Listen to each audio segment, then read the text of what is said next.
सलीम अली का जन्म बॉम्बे के एक सुलेमानी बोहरा मुस्लिम परिवार में 12 नवंबर 1896 को हुआ था। वे अपने परिवार में सबसे छोटे और 9वें बच्चे थे।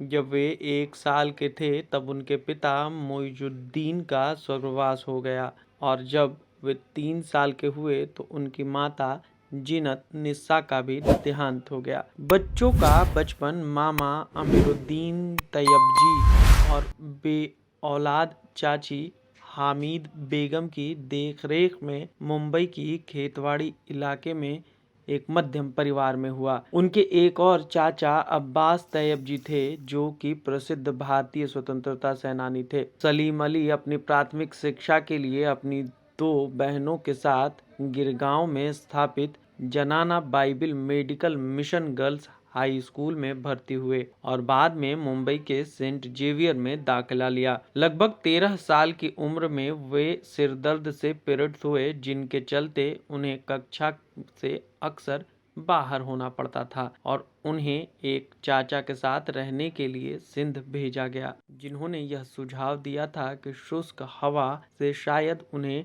ठीक होने में मदद मिले और लंबे समय के बाद वापस आने के बाद बड़ी मुश्किल से 1913 में बॉम्बे विश्वविद्यालय से 10वीं की परीक्षा उत्तीर्ण हो पाए। सेंट जेवियर्स कॉलेज में मुश्किल से भरे पहले साल के बाद उन्हें बाहर कर दिया गया और वे परिवार के वोल्फ्रेम माइनिंग टंगस्टन का इस्तेमाल कवच बनाने के लिए किया जाता था और युद्ध के दौरान महत्वपूर्ण था और इमारती लकड़ियों की देखरेख के लिए टोए वर्मा चले गए। यह क्षेत्र चारों ओर से जंगलों से घिरा था और सलीम अली को अपने आप को प्रकृतिवादी और कौशल को उत्तम बनाने का अवसर मिला। उन्होंने जेसी होपवुड और बर्थोल्ड रिबेट्रॉप के साथ परिचय बढ़ाया जो कि वर्मा में फॉरेस्ट सर्विस में थे। 7 साल के बाद 1917 में भारत वापस लौटने के बाद उन्होंने औपचारिक पढ़ाई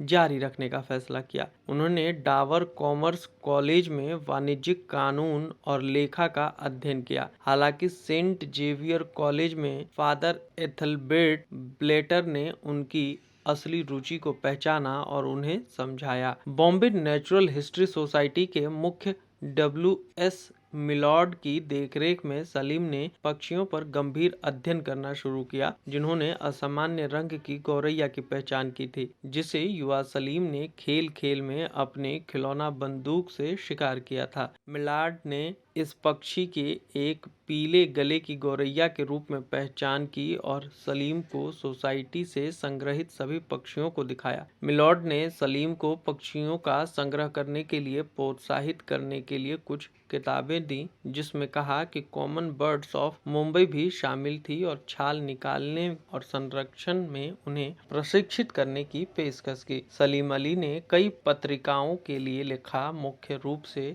journal of the Bombay natural history society के लिए लगातार लिखा। साथ ही उन्होंने कई लोकप्रिय और शैक्षणिक पुस्तकें भी लिखी, जिसमें से कुछ अभी भी प्रकाशित नहीं हुई हैं। इसके लिए अली ने तहमीना को श्रेय दिया, जिसने इनकी अंग्रेजी में सुधार करने के लिए इंग्लैंड में अध्ययन किया था। उसके कुछ साहित्य लेखों को अंग्रेजी लेखन के संग्रह में इस्तेमाल किया गया था। हैंडबुक का एकमात्र कॉम्पैक्ट संस्करण का भी निर्माण किया गया था और अनुपूरक निर्देशी कार्य a pictorial ground to the birth of the Indian subcontinent, जिसका चित्र जॉन हेनरी डिक द्वारा किया गया था और सह लेखन डिलन रिप्ले थे और इसका प्रकाशन 1983 में किया गया था।